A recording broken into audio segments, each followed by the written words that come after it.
What's up? I'm back with another one of my Monday Night Raw overviews, so let's get straight to it.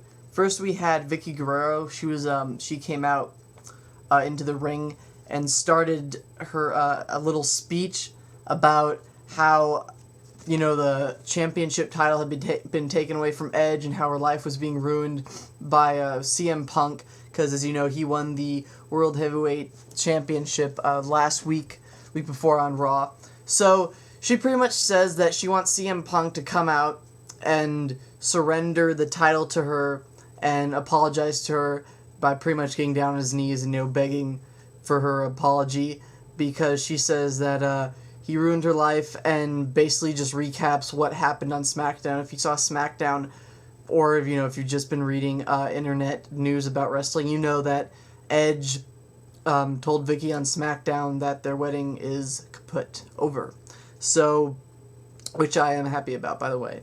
So she says that CM Punk comes out, and he says I'm not gonna give you the title or anything, and he says some other stuff, and it gets to the point where Vicky Guerrero actually gets out of her wheelchair and slaps CM Punk across the face, and so CM Punk proceeds to throw her out of the ring while she's still in her wheelchair, and then JBL's music starts playing. JBL comes down into the ring, and he starts talking to CM Punk, and he says that he talks about last week how CM Punk won by a fluke, how John Cena came out with Crime Time and started beating up his security. So he starts talking about that, and he says he wants the rematch. He doesn't really say he wants the rematch, but he says tonight I'll leave the World Heavyweight Champion. And so he's talking about that. Then Cena's music comes on. John Cena comes out to the ring. He says that JBL had his chance, and he should let other people have a chance now to win the World Heavyweight Championship. So then John Cena proceeds to try and make a match between him and JBL for the number one contender for the Great American Bash, which is coming up, I think, in a couple weeks. So John Cena says that, and then right after he says that, Batista's music plays, and Batista comes out, and he goes over to Vicky Guerrero, and he says that he's sorry for her and Edge's breakup, but then he says, I'm just kidding, all that. So he proceeds to tell Cena and JBL that since he was basically the reason CM Punk won the title because of his intervention and beating up Edge, he should get a chance for the number one contendership. So then John Cena says, okay, it'll be a triple threat match. Then Kane's music plays, Kane comes out, and all he basically says, I want in. And so they make a fatal four-way match tonight, or on main event for Raw, to see who will be the number one contender for the World Heavyweight Championship at Great American Bash. So that all happens within the first 15-20 minutes. It was an okay segment. I mean, it had to happen because they had to make a main event, but I'm kind of getting sick personally of JBL and Cena even being involved in the main event. I wasn't really big on their feud, though. I hope they don't refuel the feud. But just getting kind of sick of Cena being out there and trying to go for the number one contender. He's already had that spot. He's already had the championship. It's time for him to move on to other things. Maybe, I don't know, just maybe put him in a really good angle. Turn him heel. Fuck, I don't even care anymore really about him. JBL, just getting kind of bored with his whole thing too. He's a good heel, but he should move somewhere else in the main contender. I think Batista and Batista really deserves a spot in that upper echelon, and Kane, Kane's always going to be up there because he's a fan favorite and he's just big. So, but we have a fatal four-way for the main event. Then we go to our first match of the night, which is between Rey Mysterio and Santino Marella. I was really hoping from last week they wouldn't go to this, but I guess it was inevitable because they have to put Rey Mysterio somewhere. And they sure as hell can't put him in the main event because it's already a fatal four-way.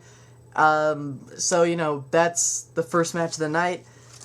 It was an okay match. I mean, Santino Marella, he's not that good in the ring. He has some pretty good moves, but he's mostly just used as comic relief, which is the main reason why I didn't want them to use Rey Mysterio in that angle of Santino Marella, because Rey Mysterio is much better than that. He's this high-flying... He's even better than Jeff Hardy, I think. And I know I'm going to offend a lot of people, but I really think that Rey Mysterio deserves something better. But he wins via 619 and then a big splash on Santino Marella. So that's the first match of the night. I'm guessing they're also going to throw him into the Great American Bash. I'm guessing this feud is going to continue, even though I really don't want it to. So then backstage, CM Punk is, I think he's having an interview with Todd Grisham or something again, and Snitsky intervenes, and then a match is made between him and Snitsky. So you can tell right away Snitsky is basically just jobbing this because they really have nowhere to put him. He should have gotten traded probably over to SmackDown and ECW, in my opinion, too, because he could probably face Mark Henry or something for the ECW Championship if he was on there. But so match is made between Snitsky and CM Punk. Then we go, then we have another backstage segment. This time John Cena's on it with Mickie James, and I guess they're trying to redo that whole angle of them, I don't know, being a couple. I really don't know what they're doing with this. I either want them to do it or not do it. There's no reason for them to kind of go back and forth between this. It wouldn't be bad if they were a couple, but then if they're a couple, they need to take Cena out of the main event because he can't have her as a valet. Or I don't know. It's not really that. I mean, they go well together, but then again, I don't know.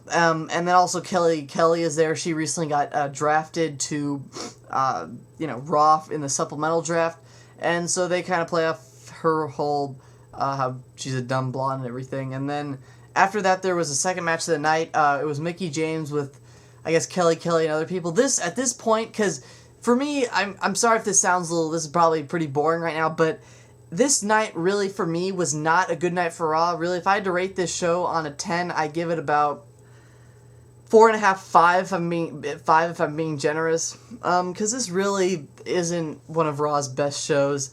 It kind of sagged, and it could have been because I was tired. I was just happened to be tired on Monday, but I really didn't like the show at all, and I turned it off at this point just for this match because I was sick. I've gotten really sick of women's matches, but I just turned it off during this. But when I turned it back on, Cena comes in JBL's limo, and this was probably the best part of the night for me personally, because anytime Crime Time comes on, they're pretty funny. They're used for comic relief.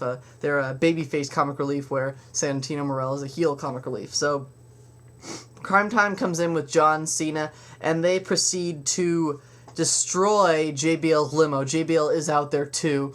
I think this is right before. No, this isn't right before the main event, but for some reason Cena's out there and JBL comes out.